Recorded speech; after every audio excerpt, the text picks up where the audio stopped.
That's why you practice it in every key. In this video, you're going to learn a simple way to add a smooth, whole-step key change to any modern worship song. To help us learn how to do this, we've got Isaac Rodriguez, who's an amazing keys player. So in this video, I'm going to show you guys how to go from the key of C to the key of D. I'm going to pick a really popular hymn, How Great Thou Art. So let's say we're playing in C, and sings my soul. 1, back to the 4, back to the 1, back to the 5th, and 4. How great thou art. Then sings my soul. Up to the 4, back to the 1, to the 5, to the 4, to the 1. Okay, so that's the progression in C. Yeah. So now we're going to play the chorus again, maybe, and we're going to throw in a whole step modulation up to the key of D. So we just landed on the 1 at the end of the progression. So then, how can we get to D? So in my left, I will do, which in the key of D will be my 5th major, which is A. But in my right hand, I will hold the G. In the key of D is my 4th, but in C is my 5th. Right. So basically I will do 1. So I wanna. Okay. And then back to my 5th in D. Nice. And then after that it's all playing. So the right hand in the new key is going 4, 5 to the 1. To the 1. In the new key. In the new key. But that first chord, that 4 chord that you're hitting, the G, is actually the 5 chord in the original. Yeah. So we're sort of using that as the hinge to go from here to here, right? So could you play that whole thing for us at speed and then maybe have you slow it down and talk through it one more time? In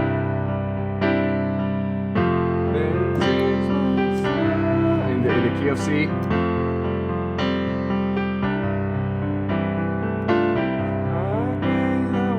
the 5th, to the 4.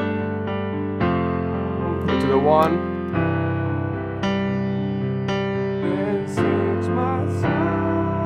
To the 4. To the 1. To the 4th. Back to the 1. So now we're gonna do.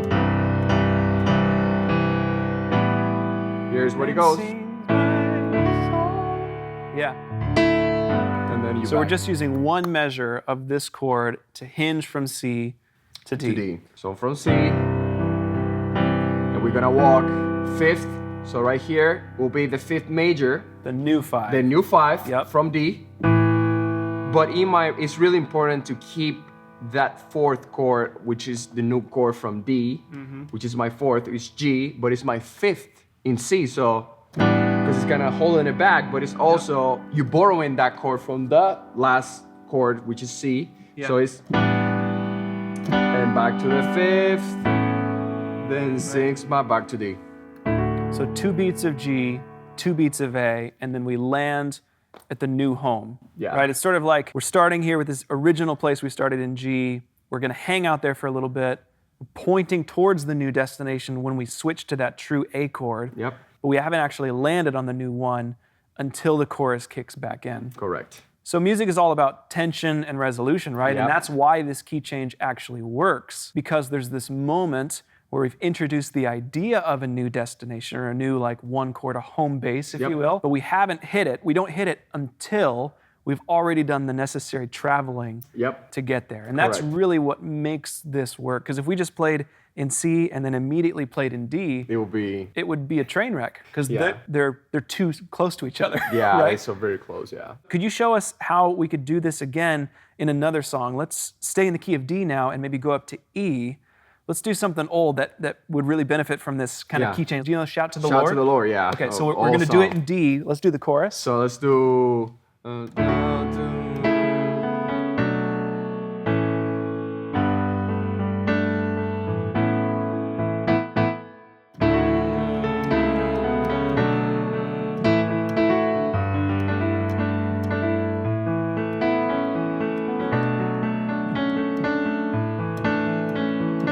Say we're gonna walk up in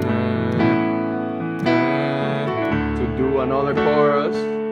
So you do, well, you 5th. So right now will be, which is in the key of D, is my 6th, but I'm turning to a major in my left, which is B. Yep.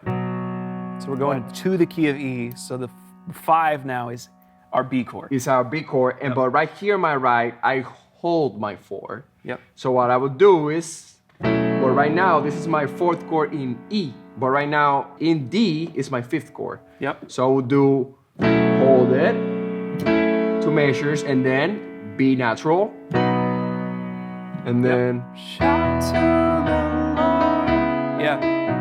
cool. So that will go. Can you play that for us at speed then? Maybe just the last line in D and then take us to E. Back to D. So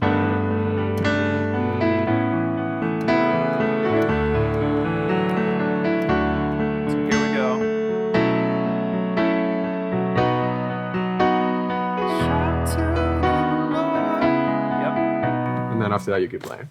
And these sorts of songs that have these sort of crescendos built into them already are perfect candidates for adding this sort of dramatic, ascendant sort of whole step key change, because they're already sort of hanging at the end, like everything's kind of rumbling, like you're either winding it down or you're building it up to do it again. Yeah. And those moments, really these key changes feel pretty natural, especially if you can use these sort of hinging chords to go from there to the next place. I feel like this is the most smooth way to do it. Again, it's different ways to walk into a chord. This is something I use it because it's automatically driving you, the congregation, the band, the singers to like... Yeah, everybody can kind of see it coming a little bit, right? And also for the, again, for the vocalist, which is the hardest part, when you walk to a C, you need to let them know what is coming. Because if they don't have a perfect pitch, for example, if we're playing in D, and I just go, for some reason, I just go...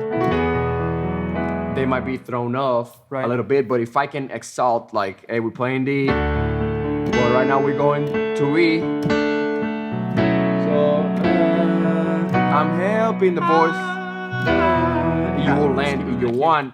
So it helps also your singers to not get lost and be like, oh, I didn't know that we were walking up there. In so much of modern worship music, we focus on no distractions and everything being smooth and flowy and ambient and stuff.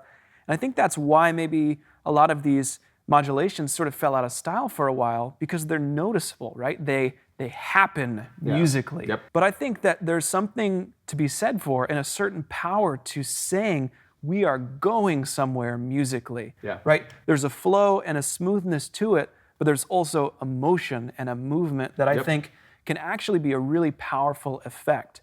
And if you have a cohesive way to do this, like a plan that you've devoted to memory, that you've practiced in the keys you need to know it for this song, and the band is on board, the singers are on board, then it can be smooth and it can flow. It can actually feel like the most natural thing in the world, but it still invites and encourages everybody. We're literally going to another level. We're taking things higher, musically, pitch range, intensity, frequency spectrum. Key modulation is a great way to do that.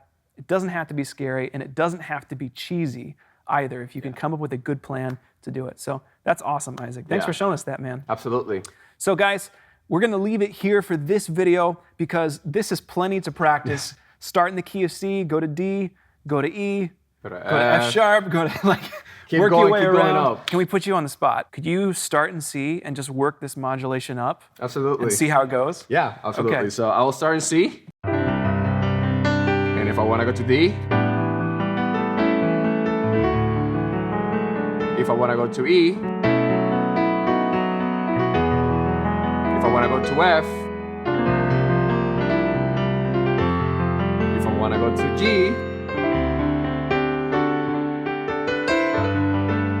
if I want to go to A,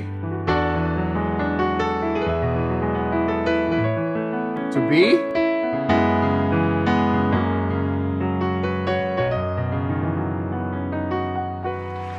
Guys, if you want to see Isaac in action, he's an amazing keys player. We'll put a link in the description to his YouTube channel. What kind of content can people expect from your channel? I post most of my keys camps and stuff like that when I do it at church, when I play at a conference, and be able to show people what I'm able to do, how I do stuff, and how my brain processes things on the fly. I love watching Isaac's videos. One of the best ways to get comfortable and familiar with a new concept is just to hear it and see it being done and get familiar with it. So check out Isaac's channel, watch his live playthroughs of his worship sets, and you're gonna see these concepts in action. You're gonna enjoy it. So check out the link in the description to see more from Isaac. Have a great day.